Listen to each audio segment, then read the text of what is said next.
Biscuits and tea. What would you guys think of an airline, or if they offered flights where you could only go on it if you had carry-on luggage, and then they would make them more spacious, or you could even have like a double-decker plane since you wouldn't need anywhere for the cargo underneath? That's it? Yeah, you could just only carry on. No, how far are you traveling? How far are you taking me? What if you had an airline, GOLUREMI Airlines, and no carry-on? You bring yourself, your cell phone, and I like it. like nothing. And included in your ticket, you get a credit card. And when you land, Boom. you get to go buy clothes, whatever you need. I got you one more. I got you one better. GOLUREMI being what it is, you come on. Yeah, just like you said, no nothing. You bring nothing on this flight. So we've already taken care of security. Maybe even people only can wear one article of clothing. Like, we're not even going to have metal detectors. We can just already see that shit. We're good. No credit card, B. We're going to sponsor our flights. So Chipotle is going to bring food. We're going to have Gymshark give you your workout clothes ready in a nice little, so everything is set for you when you land. Boom, right there. You throw it in the bin or whatever, they'll wash. Maybe we Give you a do bag, something whatever. with it. Yeah, whatever. We give it away, or we give it to, we donate that shit. You get back on the flight. When you get back to your house, we got a little special. We've washed your car for you. We washed your dog. We cleaned your house. We're full service. We took your significant other. It was a guy or a girl. We got him a makeover while you were gone. Trained your kids for soccer. You just replaced them. You just upgraded them. You have math class now. It's like what's the show that's really popular? Queer Eye. It's like Queer Eye, but like times 15.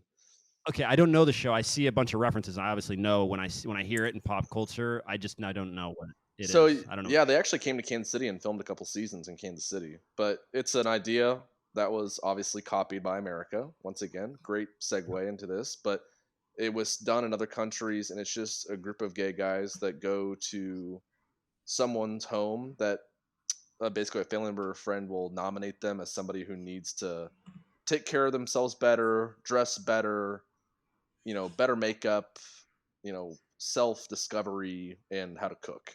And they just take someone who's an idiot and has no fashion or food or any of that kind of stuff, and they basically come in and they're specialists, and they help them be more fabulous than whatever. Yeah. It's kind of a makeover. Like, they start them up at the beginning, and then by the end, they're looking like they're looking great. David Beckham, They're George looking Clooney, great. Yeah. Denzel Washington looking guy. Okay, yeah. Right. Yep. Do they check up on them later, or do they just they all just revert right back to what they were doing like a few weeks later? Yeah, it's not sustainable. I don't think that you can just have 5 people come in and just tell you to change your whole house and the way you dress and the way you think, and then a week later, just your whole life is just like what. I would love to just create a series on following up with all of the people who are part of those shows. They're all miserable now. They're all in debt and jail, and yeah. I don't know. I love watching Kitchen Nightmares with Gordon Ramsay, where he goes in to fix a bunch of restaurants, and he'll go fix, and you have Gordon Ramsay, like the greatest chef arguably like in the world, come in, tell them all the stuff they should do. Then we'll come back a month later and the menu's back to what it was before, and they're doing what they were doing before. Just like, what are you guys He has doing? 2 personalities now. He has one personality where he's freaking out, and then he has this other personality, which I think is more of his forward-facing brand now, of just being a really cool dude. Loves to cook, likes to joke around, likes to do social media content, doing master classes. He's really chill. He's just very demanding. He's like a coach. Like he's like, you got those coaches that are really cool off the field, and then they're just on the field. I don't just buy into out the of idea control. That he's like that. I think he's acting. Like, that's just his TV show. That's what he's. Which one is the actor? My question. Hell's Kitchen is the actor, because I watch a lot of his cooking stuff on the UK. That's America. That's his American personality, Tyler. That's all America. People love to see the drama and people getting screamed at, and that's what people. He's not like that when he's working with, doing his main cooking channels that's more popular in the UK and like that kind of stuff. But Yeah, but it's still his cooking channels are still. I think Hell's Kitchen is actually to give someone a job to work in one of his restaurants. So he is a little more. He definitely does do it, but I think he actually does get really when he's actually trying to teach people.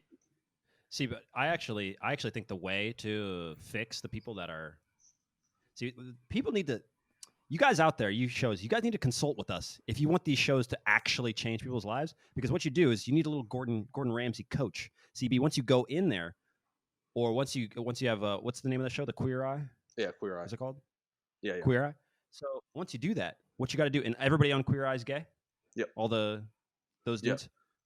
So what you do is once you're done, is that you've got your gay interns, and you leave those guys at the house They just live there. to make sure for 2 weeks or 3 weeks until like habits form over time. You don't just do something in 3 days and then just like do it. So we're gonna leave, we're gonna leave Queer Eye interns at your house, and they're gonna make sure. Or if it's like a workout show, we're gonna leave the military boot camp officer in your house.